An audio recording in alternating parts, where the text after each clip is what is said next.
ये वीडियो उन लोगों के लिए है जो बड़ी बड़ी एमएनसी कंपनियों में बेंच पर बैठे हुए हैं। मतलब ऐसे एम्प्लॉयज़ जो जिनको बड़ी कंपनियों ने बेंच पे बैठा रखा है। बेंच पे बैठाने का मतलब ये होता है कि उनसे कुछ भी काम नहीं करवा रहे हैं, सिर्फ आपको बैठने के पैसे मिल रहे हैं और बहुत पैसा मिल रहा है। मतलब 24-24, 25-25 लाख का पैकेज, इवन 50-50 लाख का पैकेज तक मिल रहा है और वो लोग बेंच पर बैठकर अपने आप को बहुत ज़्यादा लकी फील कर रहे हैं। So for your kind information guys, आप लोग बहुत बड़ा चीट कर रहे हो आप अपने खुद के साथ। क्या होगा कि कुछ समय के बाद उनको जब रिक्वायरमेंट्स नहीं होगी, आप 4-4, 5-5 साल एक्सपीरियंस या 3-3 साल बेंच पर बैठकर जब मार्केट में जॉब सर्च करने बैठोगे तो फिर आपके पास कोई स्किल्स नहीं है, कोई वर्किंग एक्सपीरियंस नहीं है।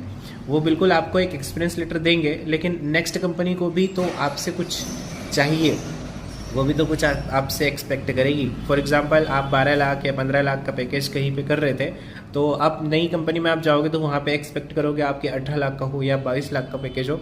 तो फिर वहाँ पे कंपनी की डिमांड होगी कि आपके पास स्किल्स क्या है, अपने रियल टाइम प्रोडक्ट्स पे या प्रोजेक्ट्स वगैरह पे वर्क किया है या फिर नहीं किया है, या सिर्फ आप एक बेंच पे बैठे हुए थे। एक बात थे कि अभी के समय में जो बेंच पे बैठने वाला जो पार्ट है, या फिर अगर आपके नाम के साथ ये बेंच पे बैठा हुआ लगा है, तो फिर वो एक दाग है। एज ए सॉफ्टवेयर इंजीनियर अगर आपके नाम के साथ अगर बेंच मार्क लगता है कि मैं बेंच पे बैठा हुआ एम्प्लॉय था, तो फिर you are very bad condition. मतलब you are in very very bad condition. आप जब किसी बड़ी कंपनी में या किसी दूसरी कंपनी में स्विच करोगे, इवन बड़ी कंपनियों के ही इंटरव्यू अब बहुत टाइट हो चुके हैं because of the AI. And अब अगर आप छोटी कंपनियों में जाते हो तो छोटी कंपनी तो आपको ऑब्वियसली बिल्कुल ही नहीं रखने वाली है। आप अगर 12 लाख का पैकेज रखते हो उनके सामने, तो वो आपको 6-7 लाख का पैकेज भी ऑफर करने में बहुत ज़्यादा सोचेगी, क्योंकि उनको भी आपको 50,000 40,000 मंथली देना है। तो आपसे कम से कम 1 लाख 2 लाख 3 लाख का काम उनको आपसे करवाना रहेगा, क्योंकि आप सिर्फ बेंच पे बैठे थे। आपने नॉर्मल वो नॉन टेक्निकल वाले काम किए थे जिनकी कोई वैल्यू नहीं है आईटी फील्ड में।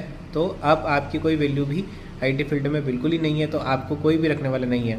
So this is the thing. अगर आपको कोई कंपनी बहुत टाइम से बेंच पर रख रखी है, तो फिर आपको वहाँ से निकलना चाहिए और किसी बड़ी कंपनी में, किसी ऐसी सर्विस बेस्ड कंपनी को स्विच करना चाहिए, उसमें जाना चाहिए आपको। क्योंकि क्या होगा कि आपके पास जब तक एक्सपीरियंस नहीं है तब तक आपकी कोई वैल्यू नहीं है। नंबर ऑफ एक्सपीरियंस आपका कोई वैल्यूएबल नहीं है। अगर आप बता भी दो कि मुझे 5 ईयर ऑफ एक्सपीरियंस है, देन वो 5 ईयर ऑफ एक्सपीरियंस के अकॉर्डिंग आपसे टास्क पूछेगा, आपसे क्वेश्चंस करेगा।